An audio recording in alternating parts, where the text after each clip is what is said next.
ആചാര്യ T V Hindu ആചാരങ്ങളെയും അനുഷ്ഠാനങ്ങളെയും കുറിച്ച് കൂടുതൽ അറിയാൻ ഈ ചാനൽ സബ്സ്ക്രൈബ് ചെയ്യുക. നമസ്കാരം. മകം നക്ഷത്രത്തിൽ പിറന്ന ആളുകളുടെ ദാമ്പത്യ ജീവിതം, അതായത് വിവാഹ ജീവിതം, മകം നക്ഷത്രക്കാരുടെ ദാമ്പത്യ ജീവിതം എങ്ങനെയൊക്കെ ആയിരിക്കും നമുക്ക് നോക്കാം. പലരും പലപ്പോഴായിട്ട് പറയാറുണ്ട്, ചിലവർക്കൊക്കെ ജീവിതത്തിൽ പല പരാജയങ്ങളും നേരിടുന്നു, പല കാരണങ്ങളും സംഭവിക്കുന്നു, എന്താ അതിന്റെ കാരണം എന്നറിയില്ല എന്ന്.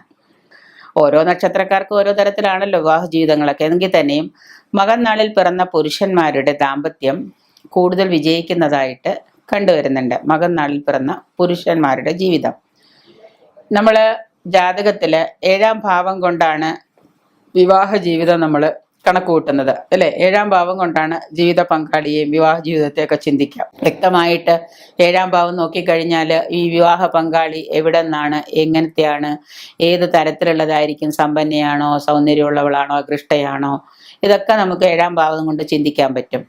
7-ാം ഭാവം കുംഭൻ രാശിയാണെങ്കിൽ, കുംഭത്തിലാണ് 7-ാം ഭാവം നിൽക്കുന്നതെങ്കിൽ അലസശീലമുള്ളവളായിരിക്കും.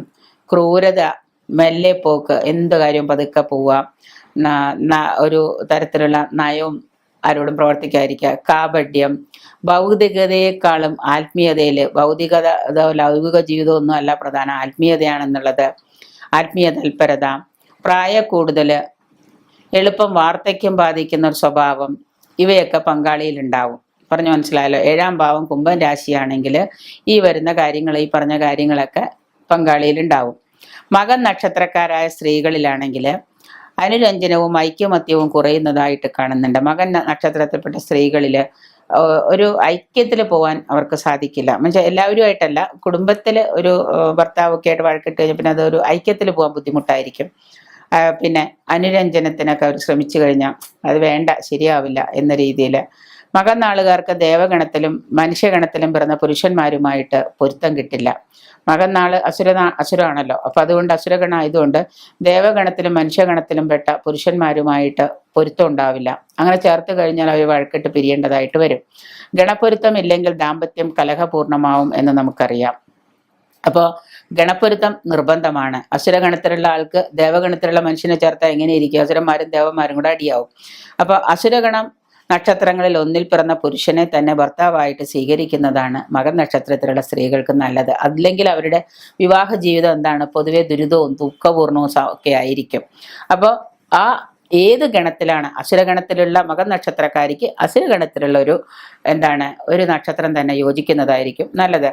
മകൻ നാളുകാർ തമ്മിൽ വിവാഹബന്ധം ആകരുതെന്നാണ് ആചാര്യന്മാരുടെ നിർദ്ദേശവും. മകൻ നാളിൽപ്പെട്ട പുരുഷനും മകൻ നാളിൽപ്പെട്ട സ്ത്രീയുമാണെങ്കിൽ അവർ തമ്മിലുള്ളൊരു വിവാഹബന്ധം ആവരുതെന്ന് നമ്മളുടെ വരാഹമീരനിലെ ആചാര്യ നിർദ്ദേശിക്കുന്നുണ്ട്, ആചാര്യന്മാർ നിർദ്ദേശിക്കുന്നുണ്ട്. മകൻ നാളുകാർ ധരിക്കേണ്ട രത്നം ഏതാന്ന് വെച്ച് കഴിഞ്ഞാൽ മാണിക്യം, റൂബി, വൈഡൂര്യം ഇതൊക്കെ ധരിക്കാം. ശുക്രദശാകാലത്ത് മാണിക്യം ധരിക്കുന്നത് ദോഷമുള്ളവർക്കും അതായത് ശുക്രദശാകാലത്താണ് നമ്മൾ ഇപ്പോൾ അവരുടെ കേതുവിലെ ജനനം, അത് കഴിഞ്ഞ് ശുക്രദശ തുടങ്ങുന്ന സമയത്ത് മാണിക്യം ധരിക്കുന്നത് അവർക്ക് ദോഷം ഉളവാക്കും. കാരണം ആ സമയത്ത് സ്ഥിരമായിട്ട് മാണിക്യം ധരിച്ച ആ സമയത്ത് ശുക്രദശാകാലത്ത് മാണിക്യം ഇവർക്ക് എഗേൻസ്റ്റ് ഫലം ഉണ്ടാക്കും. ഗ്രഹങ്ങളുടെ ഫലം, ദശാപഹാര ഛിദ്രങ്ങൾ, ഇതൊക്കെ നോക്കിയിട്ട് വേണം എന്ത് ചെയ്യാൻ, ഈ രത്നങ്ങൾ ധരിക്കാൻ. ഇവ രണ്ടും വളരെ പ്രധാനമാണ്. ഏത് ദശയാണ്, ഏത് ദശയിൽ അപഹാരകാലമാണ്, ഈ അപഹാരകാലം എത്ര കാലം നിൽക്കും എന്നൊക്കെ നോക്കിയതിന് ശേഷം മാത്രമേ നമ്മൾ രത്നങ്ങൾ ധരിക്കാൻ പാടുള്ളൂ. ഒരു രത്നം മേടിച്ച് എല്ലാ കാലവും കയ്യിലിട്ടുകൊണ്ട് നടന്നു കഴിഞ്ഞാൽ തീർച്ചയായിട്ടും എന്താണ്, അത് ചില ദോഷങ്ങൾക്ക് കാരണമാവും. രത്നം വാങ്ങുന്നതിന് മുൻപ് ജാതക പരിശോധന വളരെ നിർബന്ധമാണ്. ഒരു ദൈവജ്ഞനെ കണ്ട് ജാതകം പരിശോധിക്കേണ്ടത് വളരെ അത്യാവശ്യമാണ്. രത്നം ധരിക്കാൻ ഒരു ഫാഷനോ ഉണ്ടാവാൻ പാടില്ല, അല്ലെങ്കിൽ ഒരു ഫാഷനായിട്ട് ഒരു രത്നം ഉണ്ടാക്കി കയ്യിൽ ധരിച്ചുകൊണ്ട് നടക്കുക എന്നത് പാടില്ല. അത് നമുക്ക് ദോഷങ്ങൾ ഉണ്ടാക്കും.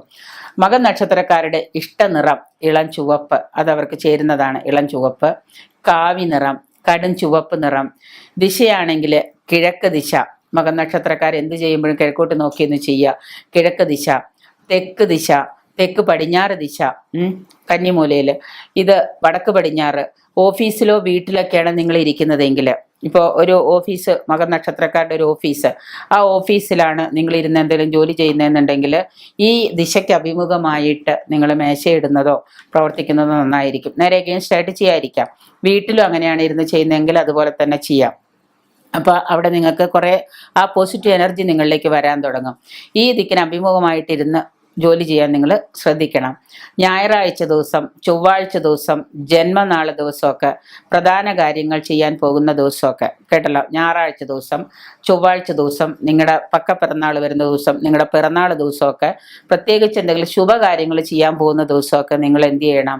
ഈ പറയുന്ന നിങ്ങൾക്ക് യോജിച്ച നിറം ഉണ്ടല്ലോ, നിങ്ങളുടെ നിറങ്ങളുണ്ടല്ലോ, നേരത്തെ പറഞ്ഞ ഇളം ചുവപ്പ്, കാവി, കടും ചുവപ്പ്, ഇങ്ങനെയുള്ള ഇഷ്ട നിറങ്ങൾ ഉണ്ടല്ലോ, ആ നിറങ്ങൾ ധരിക്കുക. ഇപ്പോൾ ഒരു ഇന്റർവ്യൂവിന് പോവുകയാണെന്ന് വിചാരിക്കുക, കടും ചുവപ്പ് ധരിച്ചോണ്ട് പോകുന്ന ഇടിവെട്ട് കളറാണെന്നുള്ളതുകൊണ്ട് എല്ലാവരും എന്ത് ചെയ്യും? നേരെ വൈറ്റ് ധരിക്കും. അതല്ല ധരിക്കേണ്ടത്. നിങ്ങളുടെ നിറമായ ഇളം ചുവപ്പിൽ എന്തെങ്കിലും ഡിസൈൻസ് ഒക്കെ വന്നാൽ ഇത് ധരിക്കുക. അങ്ങനെ ആ നിറങ്ങൾ ധരിക്കുക. നിങ്ങളുടെ നമ്പർ എന്ന് പറഞ്ഞാൽ ലക്കി നമ്പർ പറഞ്ഞാൽ 1, 7, 9 ഇതൊക്കെയാണ് നിങ്ങളുടെ നിറങ്ങൾ. ഈ അനുകൂല നമ്പറുകൾ നോക്കിയിട്ട് നിങ്ങൾ ഏതെങ്കിലും കാര്യങ്ങളൊക്കെ ചെയ്താൽ ആ നമ്പർ വരുന്ന ദിവസങ്ങളിൽ നിങ്ങൾ പുതിയ കാര്യങ്ങൾ തുടങ്ങുകയൊക്കെ ചെയ്യുക. ഇത് നിറങ്ങൾ ധരിക്കുകയൊക്കെ ചെയ്യുക. അത് നിങ്ങളെ പറഞ്ഞ ദിശയിലേക്ക് തിരിഞ്ഞു നിന്ന് ചെയ്യുക. ഇതൊക്കെ വളരെ വ്യക്തതയുണ്ടാക്കുന്നതാണ്.